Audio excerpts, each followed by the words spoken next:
Okay, welcome back to another Between the Pages book chat. Sorry for the delay. We had a few technical issues, but we're here now, and our guest is KM Wilkerson, and she's here to talk about her children's book, which is a bit of a change for us. And the book's called The Kingdom of Grace, and I'm going to turn it over to her now and let her introduce herself. So take it away. Hi, so I am Kimberly Wilkerson. My author name on my book is KM Wilkerson.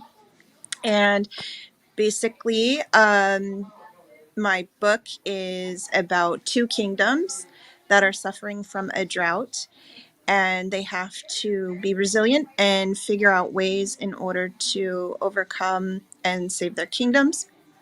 And part of it is to really dig deep within themselves and find their self and their where they're going to achieve guidance as far as their spirituality and the light within them.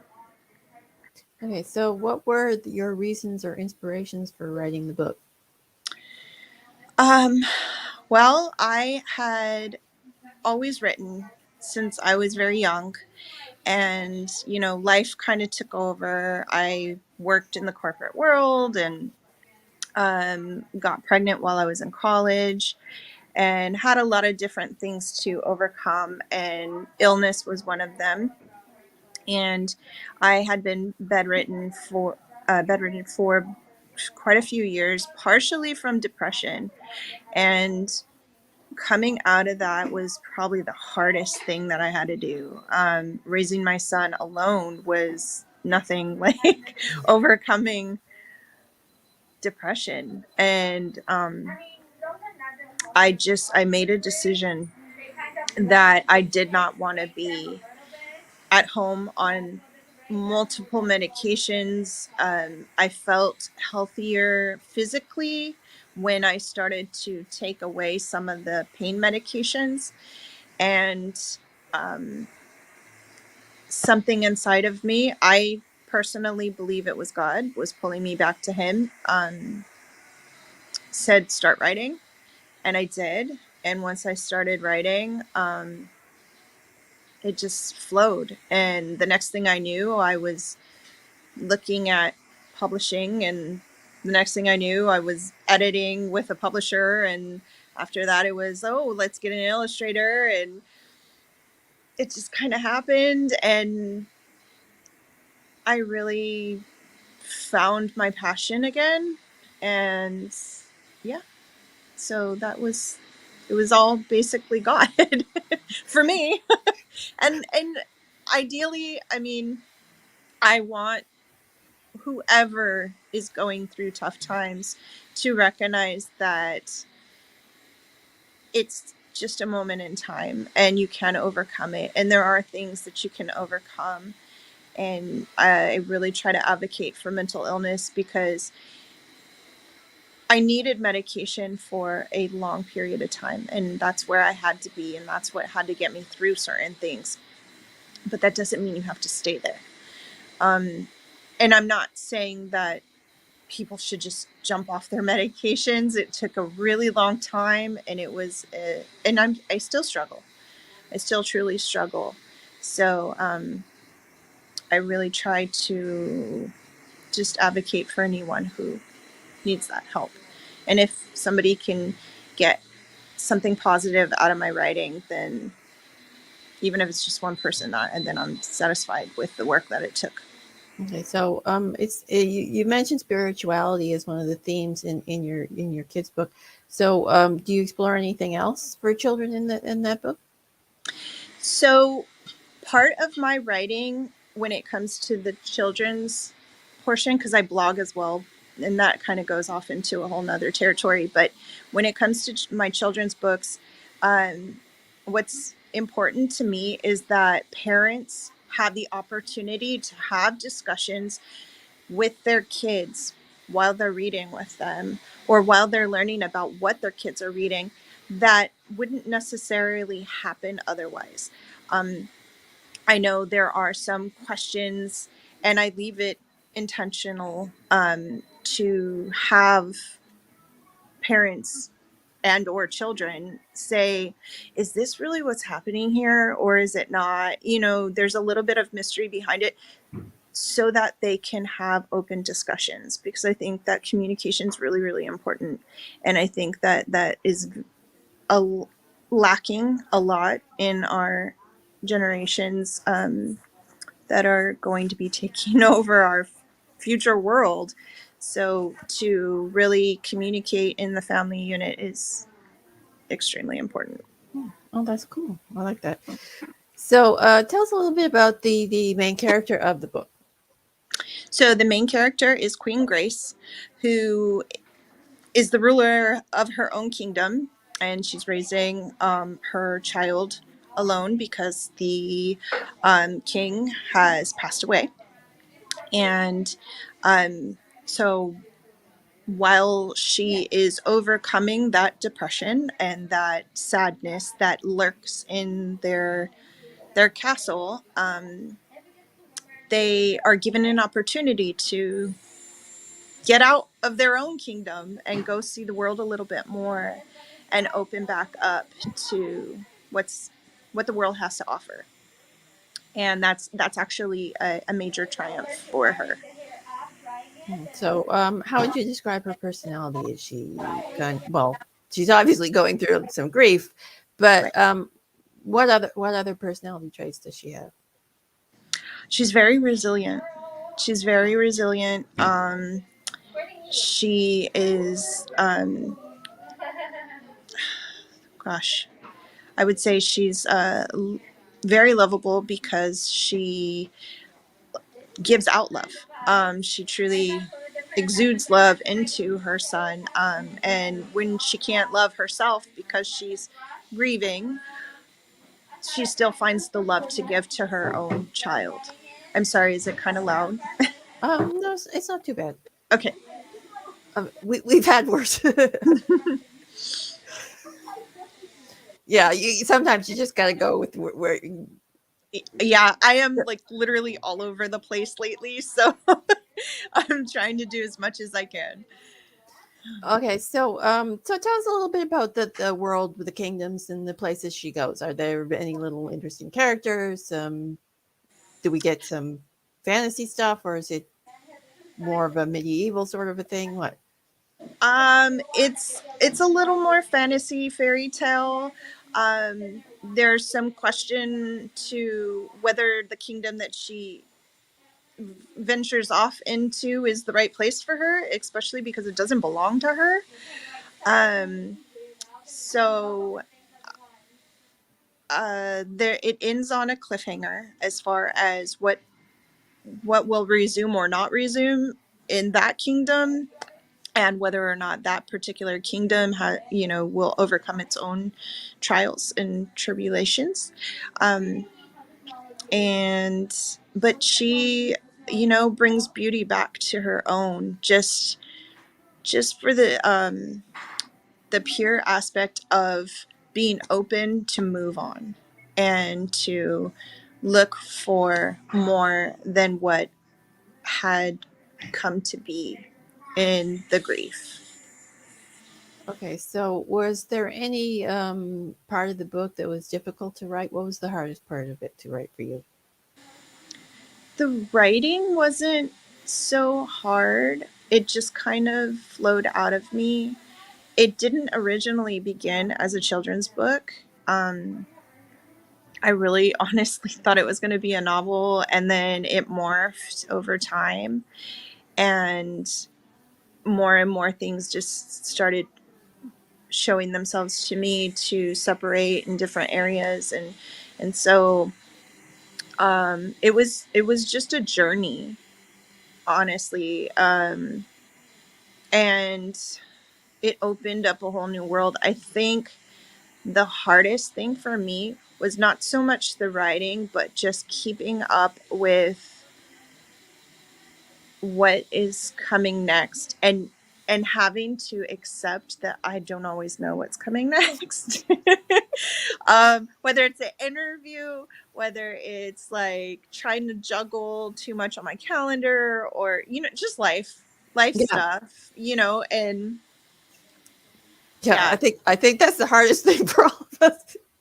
Right. And you know, like as I shared my personal life, like just overcoming and pushing through and changing my entire life yet again, because when I left the corporate world, I did not expect that I would be bedbound for so long. And now not having that business, that career to go back to just so easily, starting a whole new chapter was adventure in itself. And then to do something not super far off from what I was doing in the corporate world, but it is different.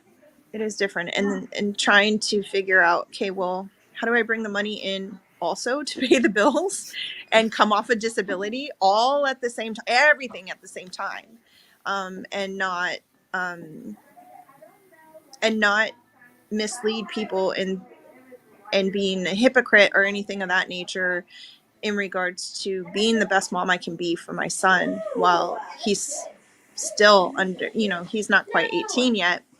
And so I don't want to be hypocritical and say, you guys should communicate with your kids and here's a book to help you talk about stuff, and then not do it myself, because that would be wrong. Yeah. Yeah. And good luck with that, communicating with a teenager. Right. Exactly. We all have our stuff that we have to struggle with on a day-to-day basis. Okay. So, what's your favorite scene that's in the book? My favorite scene. Um, Honestly, when the queen meets the king and has this connection, there's there's a connection there that cannot be explained, and it's a feeling. It's something unseen, uh, and I think it could be misinterpreted um, a lot, which is also a good reason why people should talk about it and decide on, was it really between the king and queen or something bigger? Was it a catalyst for something bigger? Oh, well, that's a nice little teaser. So, what about some of the secondary characters? Are any of them a little quirky, or do you have any humor in the book from them? um, Not so much humor, but um, the king of the other kingdom does have a queen of his own. So her her jealousy of, and I'll just leave it there. Okay. Oh, we've got some conflict going on in there too, do we? Just a little bit. But see, the thing is with kids, they see so much more than we give them credit for. They do. And there's so much going on in the world on a daily basis in all different industries, families, whatever, it all over the world, that if we look at children and we think that they don't see things for what they truly are and that we're hiding something from them, then you're wrong. They probably see through it faster than we do. Mm. So, And then they can draw some of their own conclusions, which may not be the right ones too. So, exactly. Exactly. And, and then as adults, we tend to, have a lot more judgment. And, uh, not, like you said, not always come to the right conclusions, and then gossips get spread and people get hurt. And and just to think back to when we were kids and how easy things were and how people just accepted each other and loved each other, and it was innocent. And that even the true, source of judgment, that should, like, that's really what it is, mom, like, okay, I didn't see it that way, and let me just accept that, and you know I think gossip gets spread and slander. And I mean, as adults, we can just create such hell. Excuse my language, but we can. And unnecessarily. Oh, very much so. Yeah. Which is unfortunate, but And it creates mental illness. yeah, And it it, really does. It, depression and things. And it may not be a clinical diagnosis, but it's still there.